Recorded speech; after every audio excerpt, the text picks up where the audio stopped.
Good morning and afternoon to everybody that's on the line right now. Thanks for being on with us today. We've got a pretty awesome turnout for today's webinar. We've got more than 300 registrations. Before we get started, I just want to introduce myself and go over a few housekeeping items. I am Tracy and I am in charge of Energy Toolbase's marketing, and I'm going to kind of be the moderator for today's webinar. Our other speakers include our Vice President of Sales and Integration, Scott D'Ambrosio, and our COO, Adam Gurza. While we wait for some more people to jump on, I do want to mention that today's webinar is, of course, going to be recorded. After the webinar is over, we'll be sending a link to everybody if you wanted to pass along to any of your coworkers or your employees.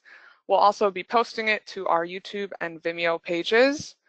There is going to be a Q&A session at the end of the webinar, so if you have questions, you can chat them over into the chat box, and we'll go through as many of them as we can at the end of the webinar. So let's take a quick look at today's agenda. We're going to start with an overview of Energy Toolbase for those of you who aren't familiar with who we are. We'll then move into the customer motivations for residential energy storage, followed by the latest residential SGIP program data, and updates in each of the 3 IOU territories, including the proposed program changes. We'll also talk a little bit about the short and long-term implications of SB700 passing the California State Legislature, which of course reauthorizes the SGIP program for an additional 5 years. And lastly, we're going to hit on the best and worst residential time of use rates for energy storage opportunities in California. So we've got a lot of things to get to. With that, I'm going to hand things over to Scott. Thank you, Tracy. I appreciate it. Hello, everyone. I would like to start off by thanking everyone for joining us on today's webinar. We understand you have busy schedules, and we appreciate your time. My name is Scott D'Ambrosio. I'm the Executive Vice President here at Energy Toolbase. My primary role is leading our sales and support team. We try to act a little bit differently than typical software companies by implementing an element of a personal touch and attention to our clients. Every customer gets a dedicated account manager who is their personal liaison to our platform. They will train you, teach you, support you through the adoption of our software. We don't have a chat box. You get an actual person whose sole goal is to make sure you are successful within our platform. As I look through the attendees list today, I noticed there's plenty of you who are current Energy Toolbase users who are familiar with our platform. I just want to let you know how much we appreciate the opportunity to work with you, and we appreciate your business. Thank you. For those of you not familiar with Energy Toolbase, I'm going to take a second and summarize who we are. We are a third-party, cloud-based proposal platform that specializes in the economics behind alternative energy deals. Our software is transparent, objective, and accurate. We thrive in complexity, but present it simply to our user base who range from developers, EPCs, policy organizations, financiers, or anyone else who would see the value in understanding true, accurate avoided cost on behind-the-meter solar, storage, or hybrid projects. We currently operate in all 50 states and gearing up for a huge international push first quarter of next year. Energy Toolbase was started off by our CEO, Mr. John Gursky, who was a developer in Southern California for over 7 years. We aren't software guys learning alternative energy. We're industry guys who learn software. This was designed and built by a guy who was actually on the roof, sitting in kitchen tables with residential clients and sitting in boardrooms with CEOs. Energy Toolbase was launched in 2014, initially started off as a sophisticated platform for commercial developers, with a mix of 95% commercial, 5% residential to start off. As the complexity of residential market developed and no longer back of the napkin math was sufficient for the accuracy of residential deals, we started to grow our residential market share. On a recent internal scrape of our platform, we're now 60% commercial, 40% residential. Storage is the future, and we are seeing an increased analysis across the board. Today's webinar is going to concentrate on the complexities and consideration in developing accurate proposals for your clients in California.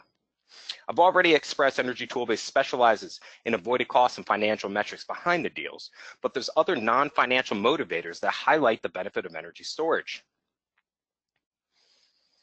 Backup power. I live in South Carolina. I was just mandatory evacuated because of Hurricane Florence. Gas and propane generators were sold out within minutes at all the stores.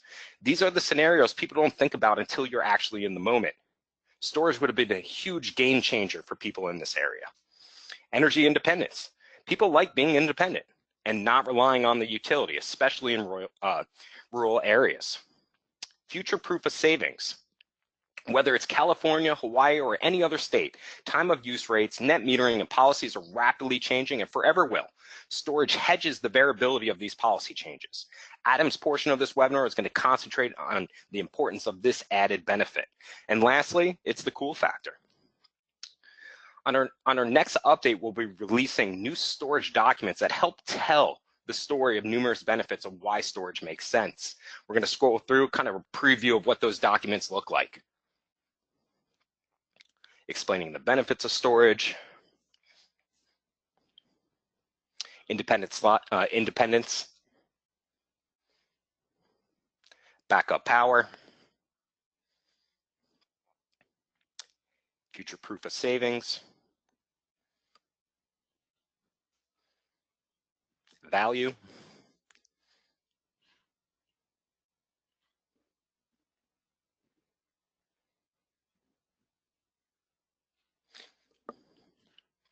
all right, I'm going to pass it back to Adam now to take us through the rest of the webinar. Thank you. Awesome. Thank you, Scott. I'm going to take the ball here and relaunch the deck. Awesome. Well, I'm really excited. I've got a lot of, I think, really valuable and interesting information to share today. Again, this is focused on the California residential storage market, but I think you can draw some insights and takeaways for other markets as well. So I am going to start with SGIP. And kind of my first slide here, this is not something you don't already know, but SGIP, the Self-Generation Incentive Program, one thing that I like to give them credit for, and I think they do really nicely, is data transparency. So there are two sites, the Incentive Trigger Tracker page, which I'm sure a lot of you are on frequently, which I think updates daily with the most recent incentive levels and steps and incentive monies that are available in each of the three IOU territories. And also another data set that maybe some folks aren't as familiar with is the SGIP reservation data, which is updated weekly. And this is a really awesome and transparent data file that shows a lot of information on all of the reservations that are happening in the program, the developers that are claiming those reservations, the equipment they're speccing, the price points, the incentive levels, etc. So we did just recently scrape the most recent SGIP data set. This right here is hot off the press. As you can see on the bottom left here, this was as of Monday. So this is September 17th data. And this is just for the residential segment. And you can see the three IOU categories and kind of some broken out data here. I guess I'll start by just honing in on the reservation counts, I guess we should say. So it is pretty consistent across those three territories, the number of residential SGIP reservations that have been reserved to date, anywhere in looks like the low 2,000 to mid 2,000 range. Now, this does not correspond with the active step. And that's because, for instance, the SDG&E category or the SDG&E territory was allocated a smaller percentage of SGIP dollars. So the SDG&E category is actually already out of money. We're in a wait list situation because all of the step 1 through 5 monies have been exhausted, whereas both the PG&E and SCE territories were about to enter step 4 of the 5-step SGIP progression. One other number that I think a lot of folks kind of hone in on, and it's certainly interesting to look at, is the amount of SGIP residential incentives that have actually been paid. These numbers are pretty low, I would say, relative to the total amount of monies that have been reserved. And again, this data is all current as of Monday. And you can see anywhere in about the 10 to 15% range. So I think a lot of the folks that are intimately familiar with the SGIP program and are actually submitting applications and going through the framework now probably could share some stories on some of the administration hurdles and challenges that they've been facing. Hopefully those are getting cleaned up and streamlined. That's really kind of a topic for another conversation, but it is interesting to look at how much of the money has been paid relative to reserved. Okay, let me go to the next slide. This one's pretty interesting. So when we pulled down the most recent data, we ran a pivot table on, again, this is all residential data, the number of reservations by developer company. And the big takeaway from me looking at this slide is that it's pretty top heavy, right? So I think right now the top 5 firms combined have over 2/3 of the reservations in the program. So I guess it's just my personal opinion that as the market continues to mature, I'd expect to see a little bit more of a distribution of these monies. But to date, you can clearly see that a lot of the monies are getting reserved by a smaller number of firms. Okay, so there are some pretty significant proposed changes right now in the SGIP program that I want to walk through. This is also actually very recent data. All of these bullet points are based on the CPUC Energy Division SGIP GHG staff proposal that was submitted about 2 weeks ago on the 6th of September. And these are just, again, for the residential category, but again, pretty significant changes that are being proposed. Number one, a requirement that storage, and ESS is our acronym, energy storage system, would have to be paired with solar in order to claim an SGIP incentive. One thing I did not mention back on the earlier slide when we looked at all the combined data is that on that recent scrape of the database, for the residential segment, 95% of all residential SGIP incentives to date are paired with solar. So the vast majority, almost all of them, are paired with solar today. So maybe this proposed change doesn't have much of an impact because it's actually happening that way already. Number two is interesting. There would be a requirement, or there is a proposal to have a requirement that the storage system would have to charge 75% of the time from PV. And I think a lot of folks know that is the same requirement on the federal investment tax credit. If you're claiming an ITC on a storage system, you'd have to charge at least 75% of the time from PV. There'd also be a new requirement that the customer, the homeowner, would be required to enroll in a time of use rate that has a 4 p.m. or later starting on peak period. And that's really what a lot of the new time of use rates are structured as. And we're going to be looking at those very in depth in just a minute. Also, a new reporting requirement on residential systems to make sure they're hitting that 52 cycles per year requirement. And I guess lastly, I'll just mention in the PUC staff proposal, the go live date, the estimated go live date, I should say, for these new rules would be in the second or third quarter of next year. So again, as a disclaimer here, this is a proposal at this point. This certainly has not been finalized or voted out, but it is important to be aware of some of these possible pending changes to the program going forward.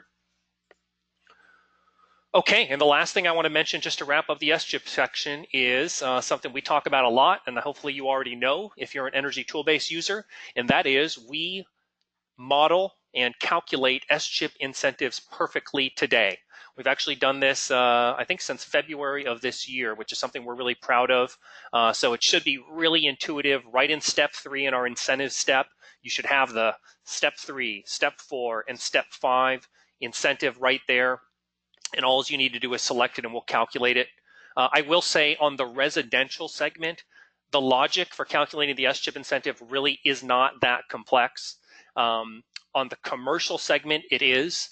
It's very dynamic. There are a lot of different conditions that will dictate what the SGIP incentive is on a commercial SGIP project. For instance, the duration of the battery, the size of the battery, if you're also taking a tax credit in conjunction with the SGIP incentive, and also if there's a performance-based incentive. So really, as we kind of talk about a lot of the logic that we've built to create to really calculate these SGIP incentives perfectly, some of that does kind of apply more to the commercial side, but I wanted to mention it nonetheless. And also, I really want to quickly plug this blog. This is in our newsroom. This was written by one of our lead engineers, Jared DeReamer. and it really walks through all of the methodology that we created for those SGIP incentives. And by the way, you can absolutely go into Energy Toolbase, and if you wanted to view all of the back-end logic that we created in order to replicate those incentives. Okay, so let's now transition to SB700. So I want to start by saying, I guess I want to start by giving credit where credit is due, and that is definitely to CalSA, right? So the California Solar and Storage Alliance, Association, just deserves an enormous amount of credit for their work on this bill. Certainly Brad and Bernadette and Kelly and Carter and Josh and the team over there. I don't want to kind of talk about too much of the legislative history of this bill. It was a 2-year bill. It has evolved into what it is today, and I'm going to kind of review that on the next slide. But these quotes from Bernadette and CalSA, I think, really say it all, especially this top one, saying this is literally one of the most important policy outcomes over the last decade in California. And I would absolutely agree with that statement. It just can't be underestimated or overestimated how important SB 700 is for the future of the storage market in California. So here's a really quick rundown of the key facts. I think a lot of folks kind of already know some of these summary metrics. Effectively, the bill is a 5-year extension of the SGIP program. It would add about $620 million to the storage incentive budget. As folks likely know, this bill is already passed and out of the legislature, and it is now awaiting the signature of Governor Brown, who has until the month of September to sign this into law. And I actually was chatting with Bernadette just last night to try to get any recent updates or even kind of, speculation on when that's going to happen. And Bernadette did not have anything new to share other than to say that she fully expects the governor to sign this bill into law. And again, we have through the month of September. So we've got about 10 more days, hoping for a really big announcement in the coming days here. If and when this bill is signed into law, it would become effective on January 1st, 2019. And then the estimated implementation date by the PUC would be closer to the end of next year. So there is a little bit of a gap in terms of the rulemaking and implementation from the PUC to when this goes into effect and those monies become available. And of course, hopefully the thought is that because this is simply an extension of an existing program, there obviously will be adjustments and changes to things like the incentive level. But hopefully, I think is the word that CalSA is using, there's not going to be major program changes, which means that it's going to be a shorter path to roll out. Okay, so I want to fire up this slide here, and I think it's really interesting to look at this visually. I guess the chart over in the right, you can kind of see the little blue slice of pie. This is SGIP funds that have been spent and claimed to date, about $140 million. When you look at the program in its entirety, assuming that SB 700 gets signed into law, the total SGIP budget for storage incentives would be about $1.1 billion. So if you just kind of look at like what's been claimed to date relative to the entirety of the program, that's, let's call it about 10%. And even coupled with the reservations, we're still quite early in the game, I think is the big takeaway here in terms of monies that are left. So I guess the message and the moral of the story on this is that if you are a residential solar installer on the line today, or you're listening to our recording a week from now, and you haven't really jumped into the storage market as of yet, but you intend to, we're still early in the game. I guess you could even probably say, just by looking at these numbers, we're probably somewhere in like the second or third inning of the game. There's a lot of monies left. There's a lot of runway. And it's really exciting to kind of look at this chart and look at that pot of money that's going to help facilitate storage, behind the meter storage projects in this state. Really, really exciting. And then the last chart, just to kind of wrap this section up, certainly in a lot of CALSA's messaging, there are a lot of parallels being drawn between this SB700 bill and what happened with the CSI program, the California Solar Initiative program, that for anybody that's been around the industry for more than 5 or 6 years, I think is really intimately familiar with. And the whole goal of CSI and what it really absolutely accomplished was, as the incentive levels stepped down over time, the cost of installing solar obviously declined. And that combination really, really did lead to this exponential market growth on the table on the left. And that's the exact same vision and projection for what SB700 would do for the behind the meter storage market. And super, super excited about this, like everyone else. And obviously hoping, like everyone else, to get good news in the coming days on when this really gets finalized and signed into law. Okay, so now I am going to transition kind of to my last segment, and this is really what I'm most excited about talking about today. And when we kind of organized this webinar a couple of weeks ago, this was really kind of the driver behind this. And so in the state of California, for the residential segment today, the primary value stream for energy storage is time of use arbitrage. It's actually really the only viable value stream or savings opportunity for storage today. And of course, point number 2 here, the amount of money that a storage system could save when operated in time of use arbitrage mode is going to be entirely, or I shouldn't say entirely, but highly dependent on the rate schedule. And we've known this for some time, as have you, and we have really wanted to kind of run a comparison analysis that looks at all of the time of use residential rate schedules in the state of California and just kind of see how they stack up against one another. So that's what we've done, and that's what we're about to share with you. And by the way, we are showing this data for the very first time ever. And it kind of took us a good amount of time to compile. So I hope you draw some value from this. Okay, so let's just talk about how we set up this analysis. Basically, in order to run an apples-to-apples analysis and really kind of evaluate all the different rate schedules against one another in terms of their attractiveness for storage savings, we had to keep all of the other inputs and assumptions of the project identical. So this list here just kind of runs down exactly what we set up. I think everything's pretty standard here. We're assuming 1,000 kilowatt hours a month of usage. We're baselining against a Department of Energy typical residential load file of a customer in Pasadena, California.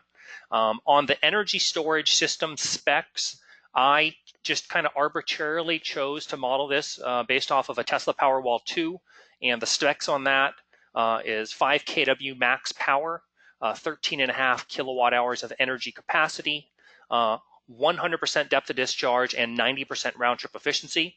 So I just want to be very transparent about kind of the standardized set of storage assumptions that we used. Again, this is we're running this in time of use arbitrage mode because that's really the value opportunity and the way we're going to achieve avoided cost. And then lastly, I do want to point out, we ran simulations. We're about to look at the results on the next slide, both standalone storage and also solar plus storage. And it's important to mention for the analysis here, in the standalone storage runs, we did not set any restrictions on how the battery charges or discharges. In the solar plus storage runs, we did have a requirement that the storage system can only charge from PV, which I think is a pretty realistic, real-life California assumption, especially considering those new proposed SGIP rules, and especially considering the fact that a lot of folks are going to want to claim a tax credit when on the storage system. So that's a rundown of the assumptions.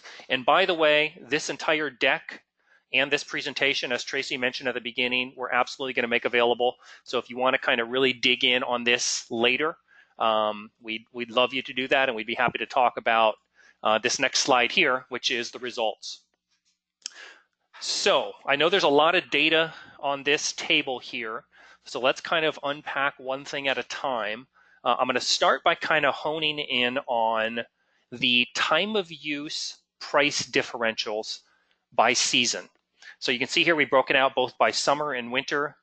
Obviously, I think everyone knows a good, attractive rate schedule for time of use arbitrage is really going to be a rate schedule that has wide time of use differentials, wide deltas, ideally year round. I think one of the big takeaways just from kind of looking at this data here is like how much greater the time of use price differentials are in the summer compared to the winter.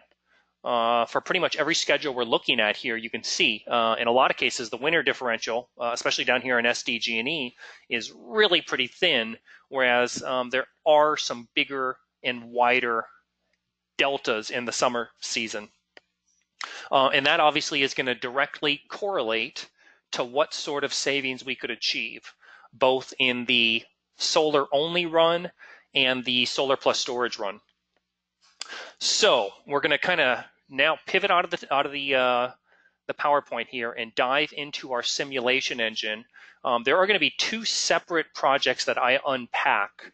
The first one that I want to look at and kind of explain is we're going to compare the best rate in the state of California for energy storage in terms of savings and the worst rate. And they happen to both be from the same utility, PG&E. So the bad rate is the ETOUA, and the great rate, the best rate, is the EVA. And I want to now step into our simulation engine and talk about why that's the case. Okay, so I've got a couple screens already pre-configured. I'm going to start you off on the bad news. Okay, I'm going to give you the bad news first. So we're going to look at and kind of unpack the PG&E ETOUA rate. And again, this was the worst rate for our entire analysis based on those set of assumptions that I ran. So let's jump into the visualization module and talk about why. So we're looking at a storage only simulation here. And I'm starting on a summer month, right? So we're looking at a visualization of July, August data. Why don't I zoom into about a week? And I'm going to kind of put my mouse down to the bottom of the screen here.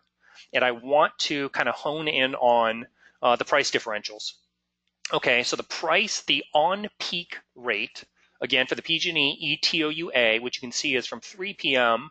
to 8 p.m., is 40.5 cents per kilowatt hour on peak versus 33 cents a kilowatt hour off peak. So our differential here is about, let's call it 7.5 cents. And you can see what our simulation is doing. We're fully charging, we're fully discharging. Remember my assumptions where I had no restrictions on how to drive this battery. Also notice, it's important to point out, weekends, this is Saturday, Sunday, is all off peak. So there is no time of use arbitrage opportunity on weekends. It's simply weekdays in the summer. Okay, let's toggle over to the winter. Let me jump over to February, March.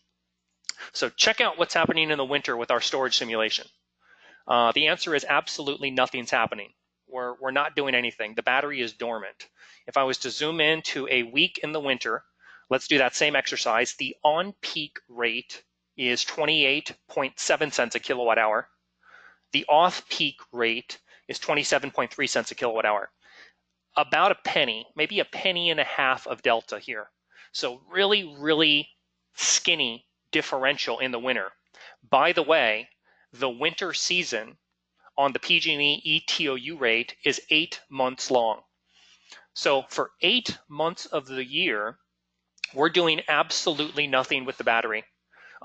It would be a losing proposition to cycle the battery in the winter and go after that 1.5 cent delta, because the assumption, let me toggle back here. I'm going to be kind of jumping around a little bit. Remember, the assumption on the Tesla Powerwall, and this is pretty standard, I think, of a lot of residential vendors, is a 90% round trip efficiency. Okay, at a 90% round trip efficiency, it would literally be a losing value proposition. You would lose money every time you cycle the battery because there's just not enough differential to make that up. So that's why when you kind of expand it all the way out to this month, or frankly the entire year, and you were to look at kind of how much we saved and how much we cycled on the PG&E ETOU rate, it's really frankly terrible, as a result of the fact that for 8 months of the year there is no opportunity, and for 4 months of the year, Monday through Fridays, the opportunity is thin. Okay, so that's an example of a bad rate. Let's now compare that against the best rate, the PG&E EVA, and this is an electric vehicle rate schedule. And I'm going to do the exact same exercise. Let's jump right into the visualization module. Let's zoom right in on a week, and notice here we are starting again in the summer, and just really quickly reference the differential here. The on-peak window, which looks like it's from 2 p.m.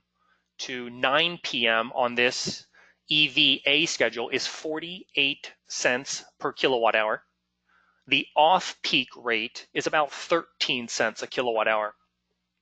Okay, so that's a huge differential. Now we got about 35 cents of delta on peak to off peak. And of course, if you look at what our simulation is doing for the storage only run with no restrictions, we're dumping everything, we're selling it all, we're discharging everything on peak, and we're refilling it up off peak. Let's really quickly reference the winter. Even in the winter, we have a nice differential. The winter on peak off peak differential, we're about 34 cents on, 13 cents off. Okay, so 21 cents differential. Furthermore, notice on the bottom of the screen, this is a 7-day-a-week opportunity. Details like this really matter because effectively this becomes a 365-day energy arbitrage opportunity. There's a price signal both in the summer and in the winter, 7 days a week for us to cycle the battery. And when you add it all up, again back to our summary table, let me try to get that back up. 35 cent summer delta, 21 cent winter delta. Again, we were kind of focusing in on the ESS only run. We're cycling 365 days a year, and we're capturing a lot of savings. In, I guess, percentage terms, it's really pretty interesting to look at this. For the identical homeowner, right, with the identical usage and load profile, and we're sizing them in this analysis, in this study, the same exact size storage system, we're able to achieve 30x, 30 times more savings on that EVA rate versus the ETOU rate on the ESS only run. And on the PV plus ESS run, it's about 11 times more savings. So really illustrates the point that the savings opportunity for storage is very, very dependent on the rate schedule, what I like referring to as the price signal. And we just looked at a kind of a really extreme example, which just so happened to be in the PG&E territory. Okay, I've got one more, and this is actually my favorite one to talk through because I think it's really, really interesting and real world practical to kind of think through this next example together. So now what I'd like to do is focus in on the SoCal Edison TOU-D rate. And notice here, if in the energy storage only run compared to the solar plus storage run, there's a big differential in the amount of savings, about 3.5 times more savings if we were running this in storage only with no restrictions compared to the PV plus storage with that charging restriction. So I want to unpack why. I think this is a really interesting one to think through and talk about. So I've got another simulation table here that I'm going to drag into the screen. Yeah.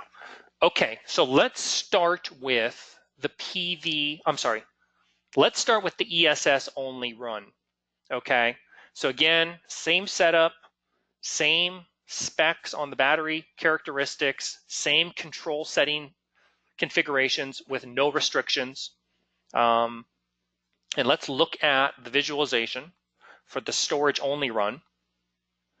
And let's zoom in on a week. And by the way, the SoCal Edison TOU-D rate, this is a very nice schedule for storage. It's one of the best ones in the state. So for the storage only run, check out what's happening here. The differential this is actually a winter differential, 35, 36 cents on peak, 12, 13 cents off peak. Okay, so once again, we have a nice wide delta, and the way our 365-day storage dispatch ran is we are discharging everything on peak, right? We're selling at 36 cents and we're refilling the tank. We're charging back at 12, 13 cents. And you can see on the simulation for this month, we're pretty much maxing that out for every single day in this billing cycle. And really, we do that for every single day in the year.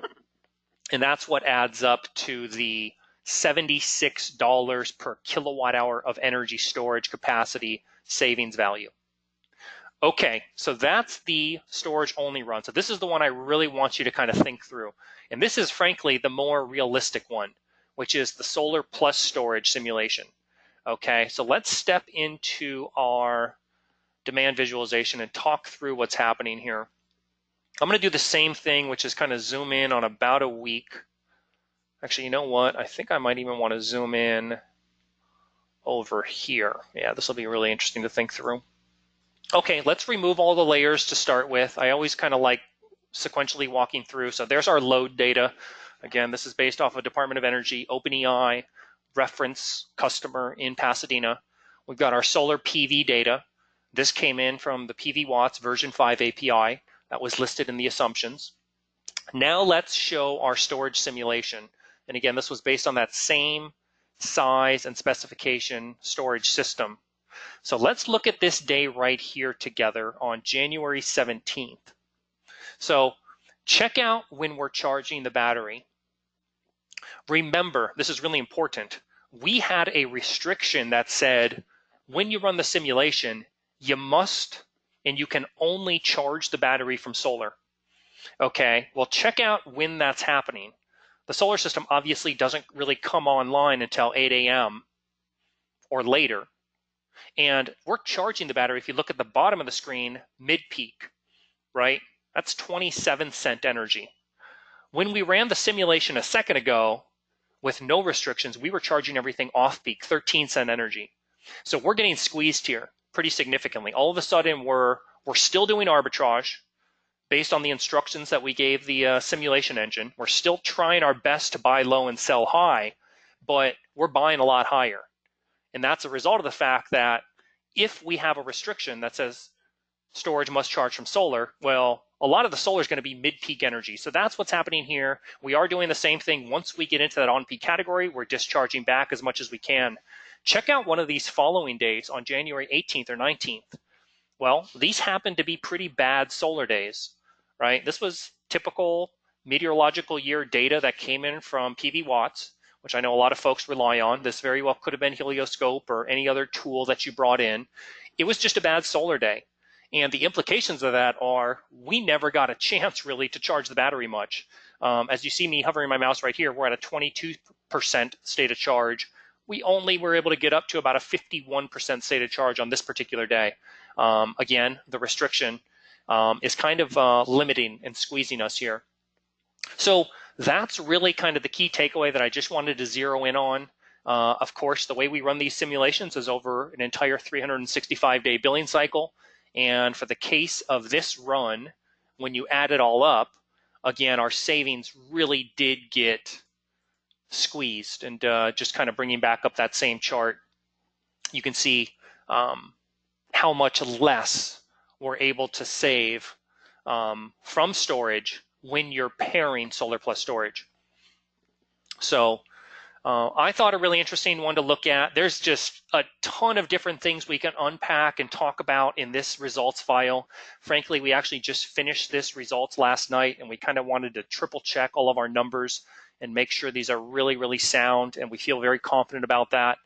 But those are two I wanted to unpack a little bit. And I think from there, I'm going to go ahead and pass it back to Tracy. Those were really kind of the cases that I wanted to get through. Again, all of this analysis will be available to you. And if you want to kind of talk or think through any of this further, you know where to reach us. Cool. Tracy, I'm going to pass it back to you for Q&A. All right, cool.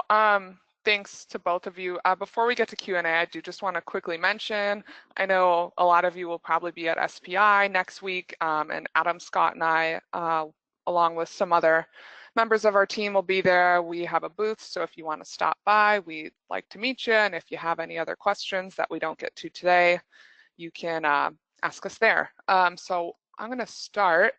We do have quite a few. I'm going to get to as many as we can, but the first one is, do PV arrays and storage need to be completed in the same year, or can storage be completed in the following year and then applied for SGIP in that year? That's a good question. You know, the Scott and I and the support team, certainly there's lots of folks that are wanting to model storage retrofits. That's kind of what we refer to that as, where you already have solar and you want to, you know, post, you know, after the fact, you want to go in and install your storage system. It's my understanding, and I actually kind of don't want you to quote me on this, but today you are eligible to get an SGIP incentive on a storage-only project. So you would be able to get an SGIP incentive on a retrofit. With those new rules, it's not clear to me if you're still going to be eligible. That's actually something we need to probably check with Brad or the CalSA folks. So that's the best I can answer that for now. Okay, Scott, someone is asking that in the beginning we mentioned integrations. How would people upload that equipment into their profile? Thanks, Tracy. So you as a user can absolutely upload any equipment through company settings. Direct integration is kind of a different path where the integrated partner is validating and presetting those inputs within Energy Toolbase to give you the most realistic results of what's achievable. So long story short, until the integration is live, you as a user can easily upload that equipment under company settings in Energy Toolbase. All right, I'm going to ask this one because we just talked about it. To address the quote unquote bad solar day situation, is there any sense to buying one battery under the incentive program and another not? I'm not sure I understand that question. Okay, we can move on. And if there's any question that we don't answer, you guys can obviously send us a personal email or come to our booth at SPI again. But I'm going to move on. So does Energy Toolbase provide a recommended rate change that accounts for solar only, as well as solar plus storage for economic modeling? I want to take that one. And this is actually really important. And I actually should have made a really big disclaimer before I stepped into the results slide. Energy Toolbase does not make, number one, I should start by saying, we are not implying that customers are eligible to move to any or all of these rate schedules with storage, whether it's storage alone or solar plus storage. That is absolutely the responsibility of the developer, of the user, to confirm the eligibility of putting a customer on a certain rate with storage. So I want to definitely put that out there. This, again, is analysis I think is really interesting to kind of look at everything comparatively and see how it stacks up against one another. But again, your responsibility to make sure they're eligible. And then in terms of, do we suggest which rate schedule to opt on to, or which rate schedule is the best option? That's not something we do. You can absolutely easily run a simulation against any rate, or run a rate switch against any two rates, and kind of see a value for savings. But we don't make a recommendation. And also, definitely, I want to make the disclaimer that it's your responsibility as a user to confirm eligibility. Okay, I got this question a couple times. Is SGIP SGIP only available for residential, or can it include commercial? Oh no, commercial is a huge segment of the SGIP budget. I actually don't have a pie chart on me, but it's actually a bigger lion's share of the total monies, and it's a very, very active and healthy market. We're actually probably going to run a very similar webinar to this probably in the coming months post SPI on the commercial segment of the market, which is really different. Where we talked about here, obviously the primary value proposition for storage and the residential segment today is time of use arbitrage. In the commercial segment, it's peak demand shaving, and it's really kind of an altogether conversation and different way we run the simulation when you're looking at peak demand management scenarios. So, yeah. Alrighty, I'm going through these right now. Here's one. When it comes to the rates that we're representing in the platform, like what's our process of keeping those accurate and up to date, and like how often are they updated? I'll take that one, Tracy. So one thing that makes Energy Toolbase unique is we have an in-house utility team that they specialize in utility rates, making sure we have the most accurate, up-to-date rates in the market. You'll notice in Energy Toolbase, there's always this effective date. It's a drop-down menu, and it's noting the last time there was a tariff change based on that utility. Internally, we have a process to keep up with these rate changes, and unfortunately, these rates aren't on set schedules. Sometimes they are, and sometimes they're sporadic. So the utility team has a process to stay on top of these rates, if it's biannually, annually, quarterly, or sporadic, to make sure these rates are being updated promptly. Okay, I'll give this one to you, Scott, too. When is the rollout of the ETB proposal template shown, that the one that we showed in the beginning, I believe? Yeah, so one thing I've learned is not to give any dates with any releases, for the fact that sometimes things do get delayed with engineering. So whoever that specific customer is, if they want to email me, scott@energytoolbase.com, we can go ahead and maybe drop in a couple slides in your account, not the whole document. So just have them contact me, scott@energytoolbase.com. Okay. Let's see. I'm trying to go through these as quickly as I can.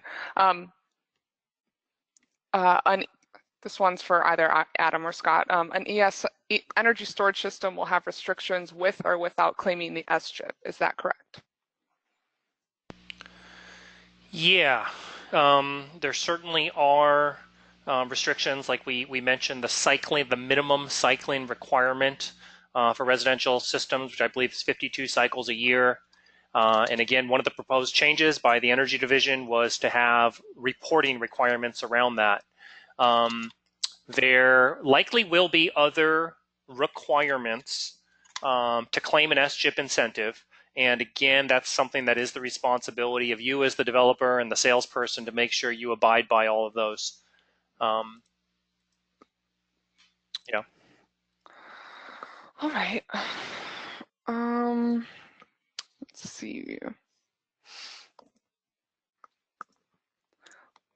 Let me go. I'm just trying to scroll. There's so many. Let's see. A lot of them are questions that regard specific rates, rate schedules, and what that would look like. So again, I just want to mention, if you do have those questions, you can come to our booth 3952 at SPI, because a lot of these are really specific that for specific rate schedules. So